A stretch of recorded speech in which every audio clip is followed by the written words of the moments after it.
बहू, क्या ज़रूरत है इतना सारा खाना बनाने की? मम्मी पापा ही तो आ रहे हैं तुम्हारे। सिर्फ चाय और नाश्ता करवा देना। सब गरीबों का ठेका नहीं ले रखा है हमने, समझी? और वैसे भी वे लोग क्या लेकर आ जाते हैं तुम्हारे लिए? महंगा सामान देने की तो औकात भी नहीं है उनकी।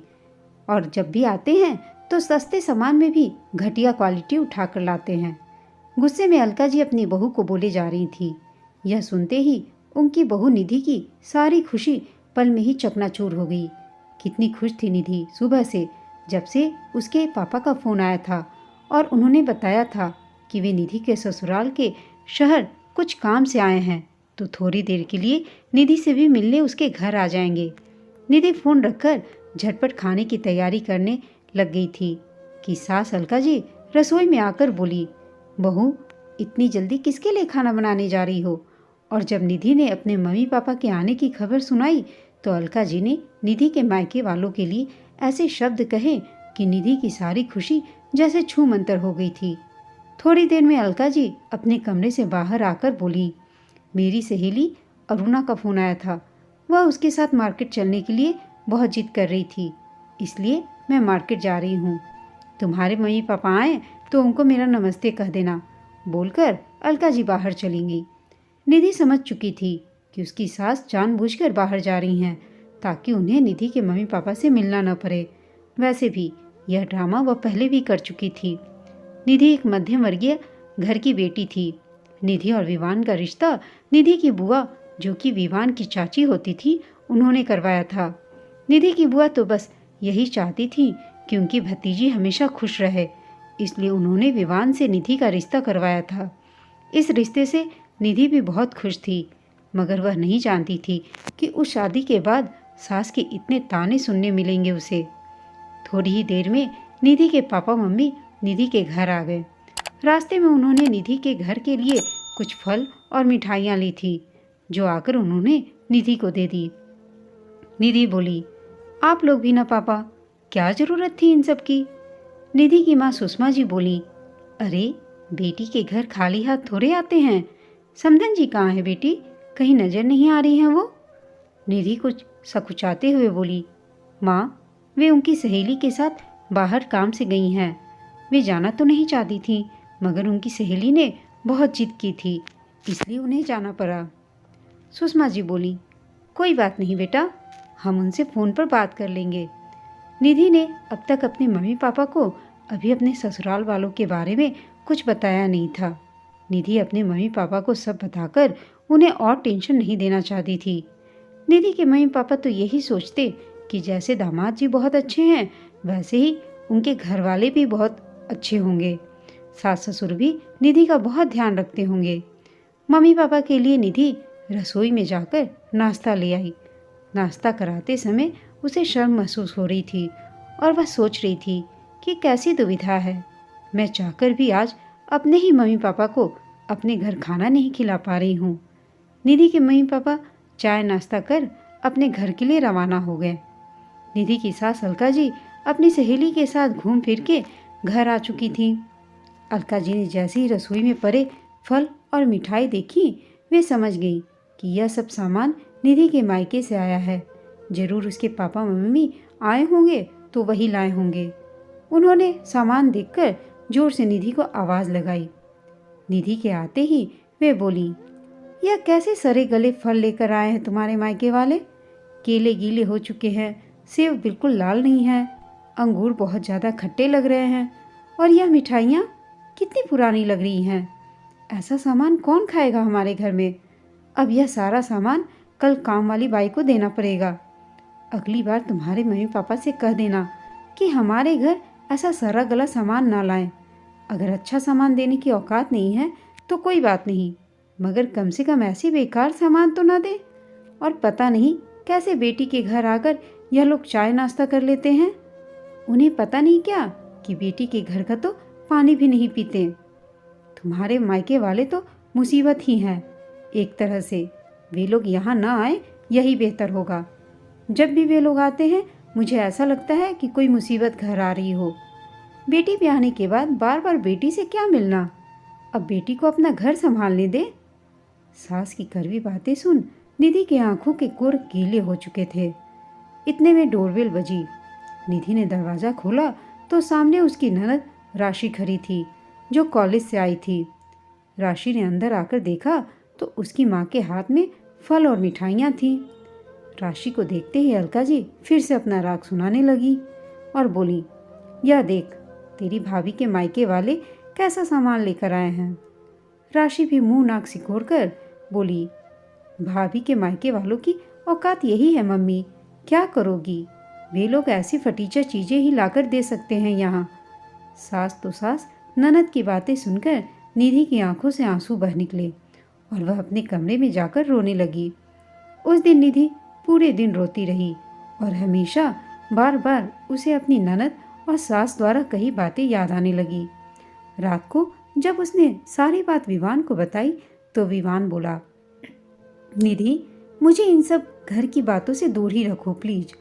तुम तो जानती ही हो कि मेरे लिए मेरा परिवार सर्वोपरि है और मैं घर में कोई कलेश नहीं चाहता।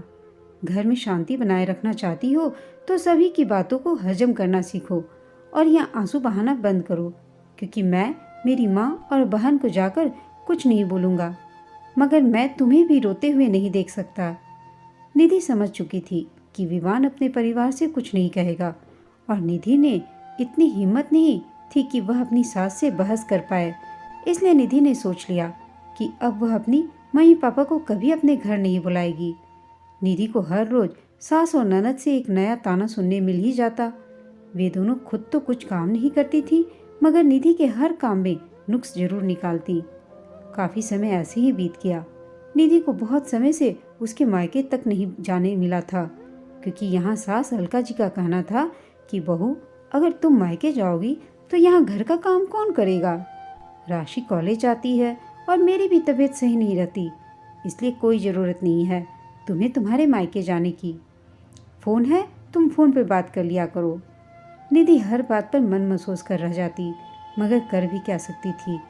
निधि के पापा आलोक जी एक बार फिर ऑफिस के कुछ काम से निधि के शहर आए हुए थे।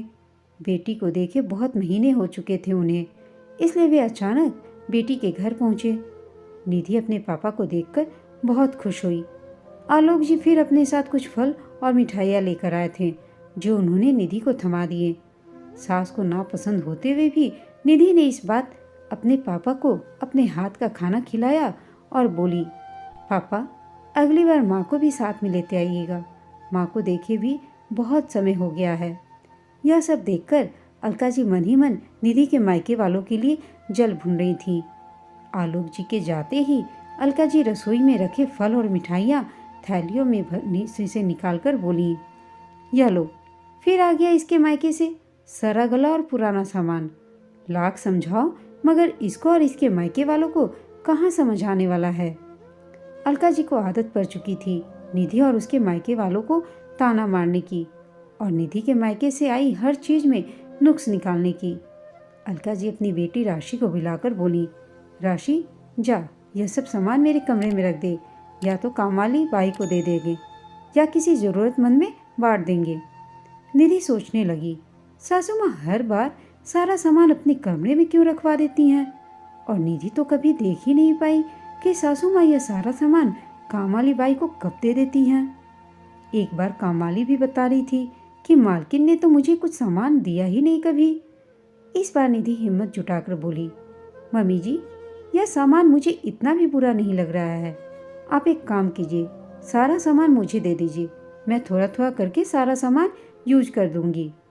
अलका जी बोली, और यह सारा पुराना सामान यूज करके तू बीमार पड़ गई तो घर का काम कौन करेगा, और तेरे इलाज में मेरे बेटे के पैसे खर्च होंगे सो अलग।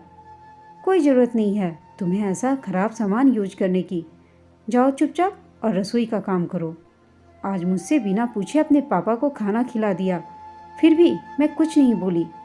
तेरे मायके वाले नहीं, मुसीबत हैं यह लोग, मेरे लिए कह देती हूँ। इस बार तो कुछ ना बोली, मगर अगली बार चुप ना रहूँगी, समझे। यह लोग जब भी यहाँ आते हैं मुझे यही लगता है कि यह मुसीबत हमारे घर क्यों चली आती है।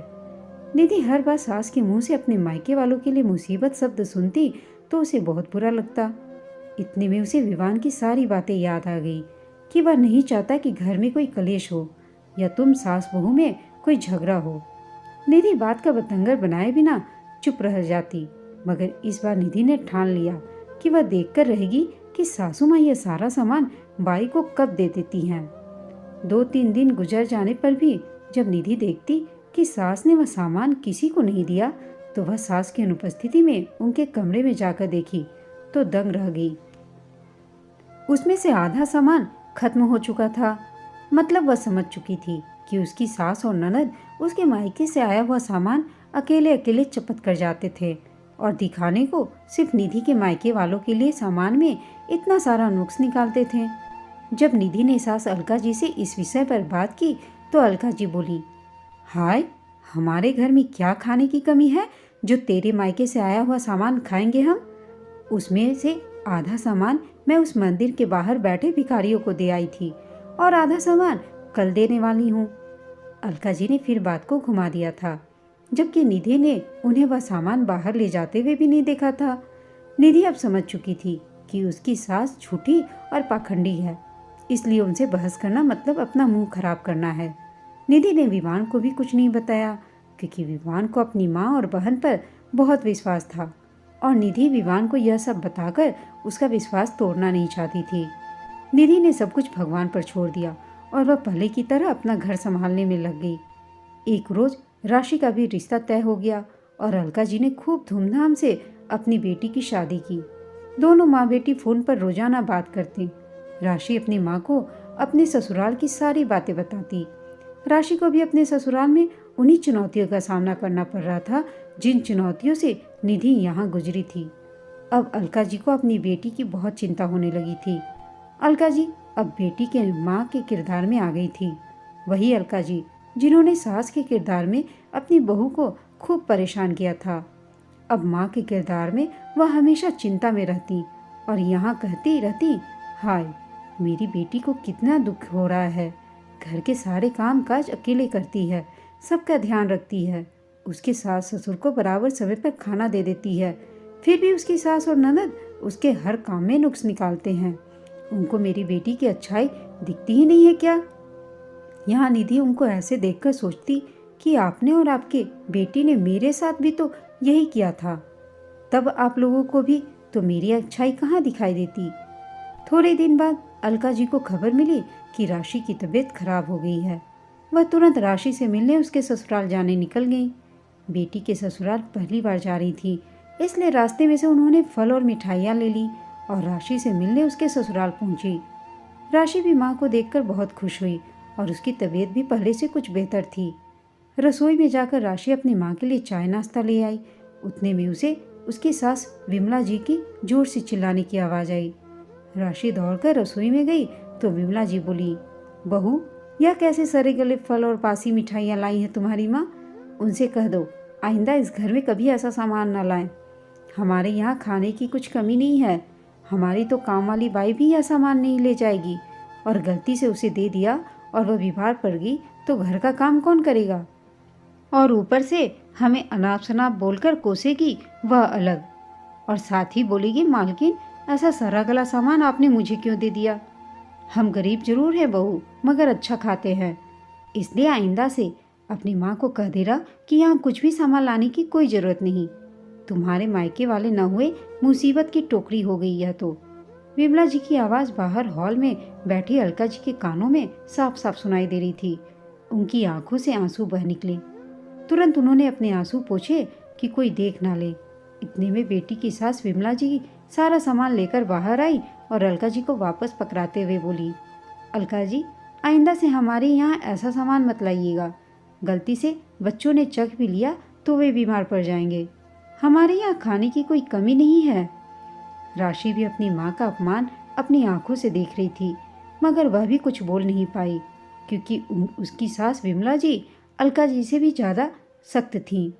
अलका जी अपमानित होकर सारा सामान हाथ में लिए हुए थके पैरों से बाहर निकली और सोचने लगी, मेरी बहू निधि के मायके वालों को खूब अपमानित मैंने किया।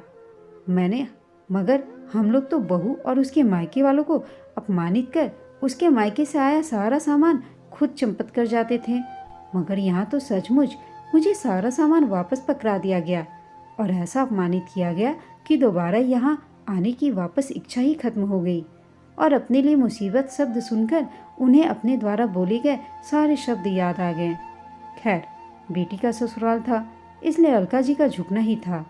अब बेटी के ससुराल खाली हाथ तो जा नहीं सकते, इसलिए कुछ न कुछ लेकर जाना होता है। मगर यहाँ तो पहली बार मेरी इज्जत की धज्जियाँ उड़ गई। उस दिन उन्होंने कसम खा ली कि अब वे बेटी के ससुराल वापस कभी नहीं आएंगी। उन्होंने जो भी कुकर्म किए थे, घूम फिर कर सब कुछ वापस उन्हीं पर आ पड़ा था।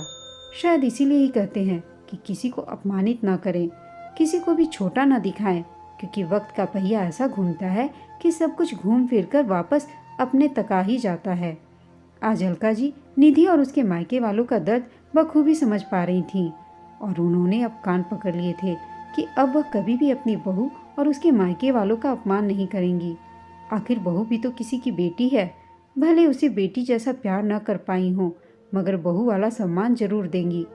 अलका जी थके पैरों से घर आकर सोफे पर धम से बैठ गई, बिल्कुल उदास और निढाल सी। निधि तुरंत उनके लिए गर्मा गर्म चाय बनाकर ले आई। अलका जी बोली, निधि, आज तुम्हें सताने का फल मिल गया है मुझे। जैसा मैंने तुम्हारे साथ किया वैसा ही हो रहा है राशि के साथ। और यह बोलकर वो रोने लगी। निधि ने उन्हें सांत्वना दी और चुप कराया, क्योंकि आज वह एक हारी हुई सास नहीं, हारी हुई माँ को देख रही थी। दोस्तों, आपको यह कहानी कैसी लगी कमेंट करके बताइएगा। साथ ही कहानी अच्छी लगी हो तो इसे लाइक, शेयर और चैनल को सब्सक्राइब अवश्य कीजिएगा। कहानी सुनने के लिए आप सबका धन्यवाद।